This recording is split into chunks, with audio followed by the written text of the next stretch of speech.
පොඩි පියවර ලොකුද ඇත්තට මේ පොඩි පියවර අපි කියන තරම් වැදගත්ද ජේම්ස් ක්ලියර්ගේ ඇටොමික් හැබිට්ස් පොතේ ජේම්ස් ක්ලියර් මෙන්න මේ පොඩි පියවර ගැන පටන් ගද්දිම කියවනවා. අද අපි බලමු මොකද්ද මේ ඇත්තට පොඩි පියවර කියලා අදහස් කරන්නේ. ඒකයි ජේම්ස් ක්ලියර් සුපිරි චරිතයක් උදාහරණයට දෙනවා මේ පොඩි පියවර හරියට ප්‍රගුණ කරපු. අද අපි බලමු කවුද මේ චරිතය කියලා. ඒකයි මේ පොතේ මේ පොඩි පියවර ගැන නැත්තම් 1% රූල් එක ගැන මොනවද කියන්නේ කියලා. පොඩි පියවර ගැන මං කිව්වනේ චරිතයක් ඉන්නවා කියලා. මෙන්න මේ චරිතය ගැන කතා කරන්න ජේම්ස් ක්ලියර් අපිව එක්කගෙන යනවා 2003 එංගලන්තයට. දැන් මේ 2003 එංගලන්තේ ඇත්තටම අපි එංගලන්තයට යන්නේ එයාලගේ පාපැදි කණ්ඩායම ගැන පොඩ්ඩක් විශ්ලේෂණය කරන්න. පොඩ්ඩක් කතා කරන්න. ඒතර මොකද මේ අපි පාපැදි කණ්ඩායම ගැන කතා කරන්නේ? ඒකට හේතුවක් තියෙනවා. 2003 දී මේ පාපැදි කණ්ඩායම හිටියේ ඉතාම පරාජිත තත්වයක. කොච්චර පරාජිත කියනවනම් බයික් කම්පැනි පවා මෙයාලා එක්ක වැඩ කරන්න එකක වෙලා හිටියේ නැහැ. එච්චර පරාජිතයි. අපි ඒක පොඩ්ඩක් නම්බර්ස් වලින්ම බලමුකෝ. 1908 ඉඳලා 2003 දක්වා. ඒ කියන්නේ අවුරුදු 95ක්. මේ අවුරුදු 95ක කාලය ඇතුළත මේ පාපැදිත් සංගමය විසින් මැනේජ් කරපු ක්‍රීඩකයෝ ඉන්නවනේ. මේ ක්‍රීඩකයෝ ඔලිම්පික් වලට යනවනේ. පුළුවන් නම් නිකන් හිතලා බලන්න. මම දැන් පොඩි ප්‍රශ්නයක් අහන්නම්. 1908 ඉඳන් 2003 වෙනකන් ඔයාලා හිතන විදිහට එංගලන්ත පාපැදි ක්‍රීඩකයන් කොච්චර ඔලිම්පික් රන් පදක්කම් දිනලා තියෙනවද? ලහිරු මොකද හිතන්නේ? 30. ඔයා කියන්නේ 1908 ඉඳලා 2003 30ක්. කවිඳු 21ක්. හරි. ලහිරු කියනවා 30ක් දෙන්න කියලා. කවිඳු කියනවා 21ක් දෙන්න කියලා. කොහොම හරි ජේම්ස් ක්ලියර් කියනවා ලහිරුත් වැරදි, කවිඳුත් වැරදි. ජේම්ස් ක්ලියර් කියනවා 1908 ඉඳන් 2003 දක්වා අවුරුදු 95 තුන මේ බයිසිකල් කණ්ඩායම මේ බයිසිකල් ක්‍රීඩකයන් එංගලන්තේ දිනලා තියෙන රන් පදක්කම් සංඛ්‍යාව ඇත්තටම එකයි. අවුරුදු 95කට දිනලා තියෙන එකයි. මෙයාලා එච්චර පරාජිතයි. දැන් මම අර කිව්වනේ බයිසිකල් වත් දුන්නේ නැහැ කියලා. ඒකටත් හේතුව ඒකනේ. පොඩ්ඩක් හිතන්න ක්‍රීඩකයන්ට දෙනවා බයිසිකල් ටික.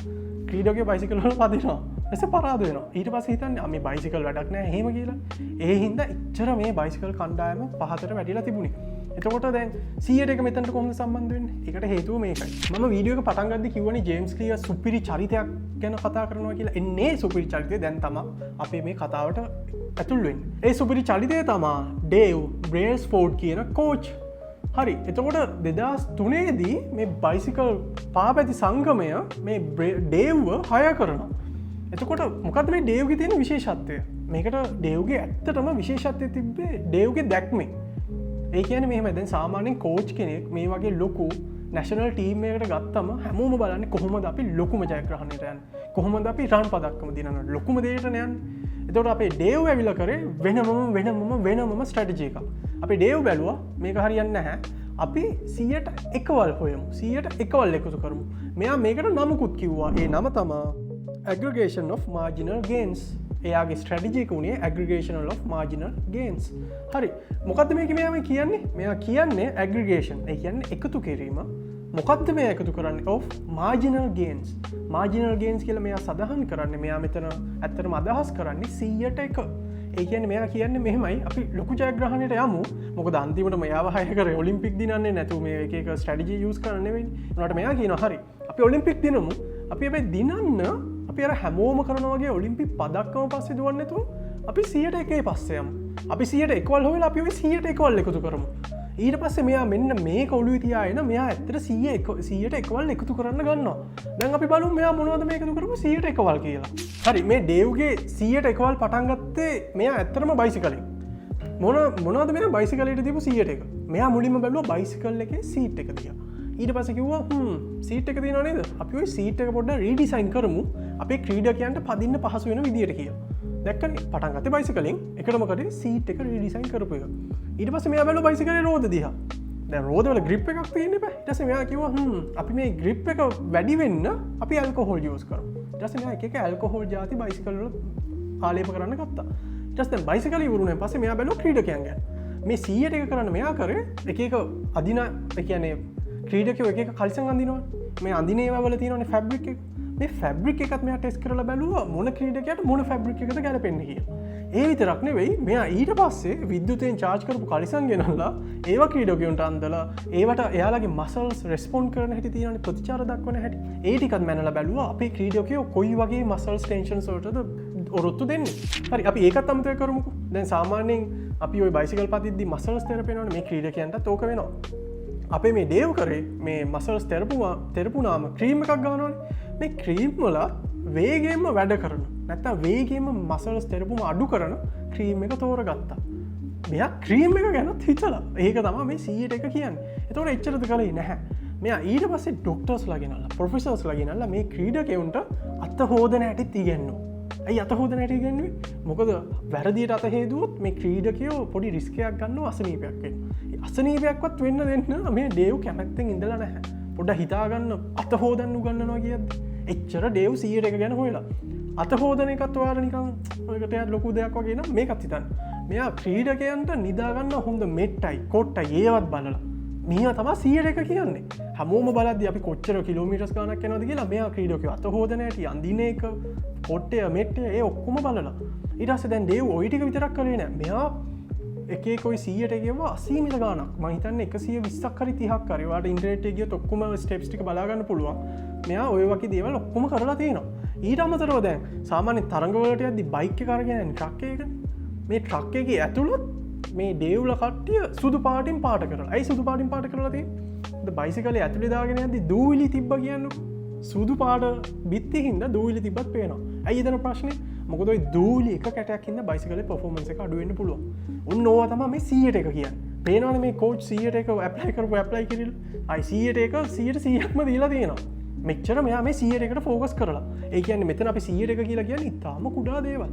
දැන් සාමාන්‍ය පොඩ්ඩක් හිතන්න කෝච් කෙනෙක් ඇවිල්ලා කියනවා අපේ ක්‍රීඩකයෝ සෙල්ලම් කරන එක නෙමෙයි මට එයාලා අත හොදන එක අත හොදන එක වැරදි මට ඒක හදන්න ඕනේ අපි කොහොම හිතයිද ඒක ගැන. එනකොට මෙතන බලන්න වෙලා තියෙන දේ අත හොදන එක නිදා ගන්න එක ඉන්නේ වගේ 100ට එක ඒවා ගැන ඩේව් හුඟක් ෆෝකස් කරලා ඒ චේන්ජස් ටික කරා. හරි. දැන් අපි දන්නවා ඩේව් මේවා කරා කියලා. ඇත්තට මේ කරපුව ප්‍රතිඵලයක් තිබුණා. දැන් ඒකනේ හිතන්නේ. දැන් ඕන එක්කෙනෙක් ඇවිල්ලා කියන්න පුළුවන් ඒක කරන්න මේක කරන්න කියලා. එතකොට දැන් මේ ඩේව් කරපුව ප්‍රතිඵලයක් තිබ්බා. දැන් අපි ඒක බලමු. හරි. එතකොට දැන් මේ ඩේව්ගේ 100ට එකේ ක්‍රියාව 100ට එකේ ස්ට්‍රැටජි එක වැඩ කරාද? අපි මේක කොහොමද බලන්නේ? මෙහෙම මේක බලන්න හොඳ ක්‍රමයක් තියෙනවා. හොඳම ක්‍රමය තමයි ක්‍රීඩකයෝ ටික කෙලින්ම යනවා ඔලිම්පික් වලට. ක්‍රීඩකයෝ ටික ඔලිම්පික් ඇත්තටම මෙඩල්ස් දිනනවා නම් අපිට කියන්න පුළුවන් හරි. ඩේව්ගේ ක්‍රමය වැඩ කරලා තියෙනවා.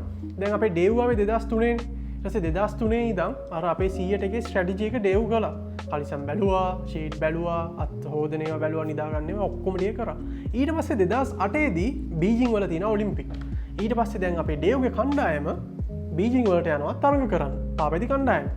ඔයා දන්නවද මේ පාපැති කණ්ඩායමේ පාපැති තරඟාවලියේදී මේ කට්ටිය ප්‍රතිශතයක් විදියට කොච්චර පදක්කම් දිනා ගන්න පුළුවන් වුණාද කියලා රන් පදක්කම්.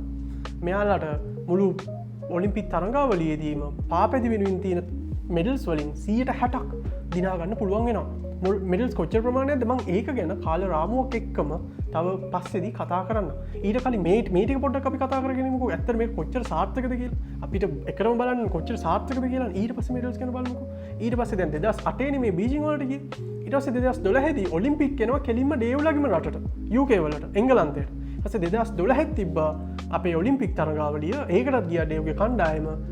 මේකේ මෙයාලා රන් පදක්කම් දිනනවට අමතරව රෙකෝඩ්ස් තියන්නත් පටන් ගත්තා. වාර්තා තියන්නත් පටන් ගත්තා. මෙයාලා ඔලිම්පික් වාර්තා 9කුයි ලෝක වාර්තා 7කුයි තියන්න හැකියාව ලබා ගන්නවා. පදක්කම විතර නෙවෙයි දැන් ලෝක වාර්තාවක් තියෙනවා. අපි කලින් කතා කරා 1908 ඉඳන් 2003 දක්වා මෙයාලා දිනලා තිබ්බේ අවුරුදු 95ටම එක පදක්කමයි. දැන් මේවා කරලා 2012 දී මෙයාලා ලෝක වාර්තාවක් තියෙනවා. 100ටගේ රිසල්ට් එක ගැන ඉතින් වෙන කියලා දෙයක් නැහැ. ඊට අමතරව දැන් පදක්කම් ගැන ඔයාලා හිතනවා ඇතිනේ. දෙන්න ඒකටත් උත්තරයක්. 2007 ඉඳන් 2017 වෙනකම් ඩේව්ගේ කණ්ඩායම 100ට එකෙන් පන්නරය අරගෙන වර්ල්ඩ් චැම්පියන්ෂිප් 178ක් දිනා ගන්න පුළුවන් වෙනවා. හරි. ඔලිම්පික් පදක්කම් කොච්චරද? පදක්කම් කොච්චරද දිනන්නේ නැද්ද? කවිඳු. ඔයා හිතන විදිහට අපේ ඩේව් ආවයන් පස්සේ 2007 ඉඳන් 2017 වෙනකම් ඒ කාල රාමුව තුල දැන් මේ 100ට එකේ පන්නරය අරගෙන ඔයා හිතන විදිහට ඔලිම්පික් පදක්කම් කීයක් දිනන්නේ නැද්ද? 12ක්. හරි. මෙයා කියන 12 කියලා ලහිරු. හරි 12යි 15යි. හරි. මේ කාල රාමුව තුල 2007 සිට 2017 දක්වා අපේ ඩේව්ගේ අලුත් කණ්ඩායම ඔලිම්පික් පදක්කම් 66ක් දිනා ගන්න පුළුවන් වෙලා තියෙනවා. 66ක්. අර අවුරුදු 95ටම එකක් දිනපු කණ්ඩායම අවුරුදු 10ට එකපාරම පදක්කම් 66ක් දින්නා.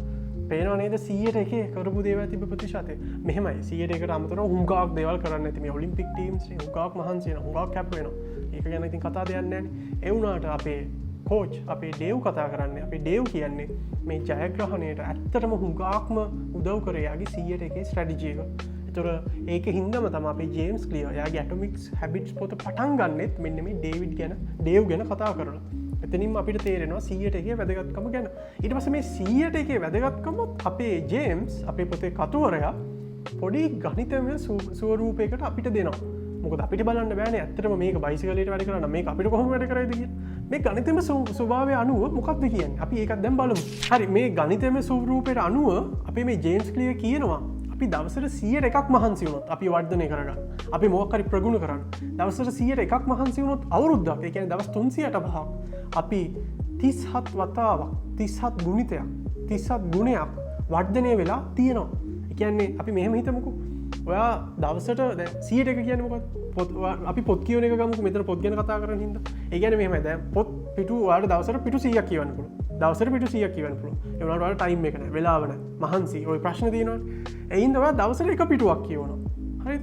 ඔයා දවසට එක පිටුව ගානේ අවුරුද්දක් කියෙව්වොත් හරිද? ඔයාගේ දැනුම 37 ගුණයකින් වර්ධනය වෙලා තියෙනවා. ඔයා දවසට කියවලා තියෙන බලන්න එක පිටුවයි. 1% කාලේ නෑ වගේ විනාඩි දෙයක් යයි. ඔයා කොච්චර හිමීටම කියවුවා. එච්චර පොඩි ගුණිතයක්. දැන් ඒතර අපිට මේකෙන් ජේම්ස් ක්ලියර් කියන්න හදන්නේ ඔයා 100% ලොකු කාලයක් දුන්නොත් ඔයාට හම්බෙන රිසල්ට් එක ඇත්තටම ඉතාම විශාලයි. එන්නේ ඒක තමයි අපේ ඩේව්ටත් උනේ. ඒ කියන්නේ ලොකු පියවර පොඩි පියවර ඇත්තටම ලොකුයි. පොඩි පියවර අපිට පොඩි කියලා අහක දාන්න ඕනේ. ඔයාට ලොකු පියවරක් ගන්න බෑ නම් පොඩි තැනින් පටන් ගන්න. පොඩි පියවරට ෆෝකස් කරන්න. ඒක තමයි මේ ජේම්ස් කියන්න හදන්නේ. හැබැයි මෙහෙමයි. ඕකෙන් දෙපැත්තක් තියෙනවා. දැන් අපි දවසට 100% එක අවුරුද්ද 365 කරොත් 37 වතාවක් හොඳට වර්ධනය වෙලා තියෙනවා. ගුණාත්මකව වැඩි වෙලා තියෙනවා. අපි මෙහෙම හිතමු. 100%ක් වර්ධනය වෙලා තියෙනවා අවුරුද්දක්. අපි 100%ක් පරිහානිය වුණොත් අවුරුද්දක් අපි ඉන්න තැනට වඩා 97 වතාවක් පස්සට ගිහින් තියෙනවා. ඒක අපි හිතන්න ඕනේ අපේ වැරදි පුරුදු ගැන. අපි හැමෝම හිතන්නේ හොඳ පුරුදු කියලා. ඔයා දවසට 100%ක ඉතාම පොඩි වැරද්දක් කරනවා. ඔයාලා හිතන්නේ මොකද්ද? මේක කමන්නේ පොඩි දෙයක් නේ එක දවසනේ ක්ලාස් කට් කරන්න එක දවසනේ මේක පොතක් කියවන්න නැත්තේ කියලා. දැන් 365 දවසක් වුණොත් ඔයා ඊටපු තැනට වඩා 97 වතාවක් පරිහානියට පත් වෙලා තියෙනවා. ඒ හින්දා බලාගෙන පොඩි දේ ගැන කරද්දි මේක පොඩි කියලා අහක දාන්න එපා. මොකද පොඩි දේ තමයි ලොකු කාලයක් යද්දි ඉතාම විශාල වෙන්නේ. ඒක තමයි මේ අපේ ජේම්ස් ක්ලියර් ගණිතමය ස්වරූපයකින් සහ අපේ ඩේව් ඇත්ත චරිතයක් උදාහරණයක් දීලා අපිට කියන්න හදන්නේ. හරි. එතකොට ඇයි මේ අපි දැන් පොඩියට හරි මොනවා හරි කරන්නේ? ඉලක්ක වලට යන්නනේ. එක ඉලක්ක තියෙනවා. හොඳ ඉලක්ක නරක ඉලක්ක ಜಾති හුඟක් තියෙනවා. හැබැයි ප්‍රශ්නයක් තියෙනවා. ඔයා දැන් ඉලක්කයක් තෝරගන්න හැටි. ඒව ගැන ජේම්ස් ක්ලියර් පොතේ කතා කරනවා. ඊට වඩා ඉලක්කයක් තෝරගන්න කලින් අපේ ජේම්ස් කතා කරනවා මේ ඉලක්ක වල තියෙන බයිල ස්වරූපයක් ගැන. හැමෝටම ඕනේ ඉලක්ක. ඒකට ඔයා දන්නවද බයිල ඉලක්ක තියෙනවා කියලා? මොනවද බයිල ඉලක්ක වල තියෙන ලක්ෂණ? ඒව ගැන ජේම්ස් කතා කරනවා. අපි ඒක ඊළඟ වීඩියෝ එකේදී බලමු.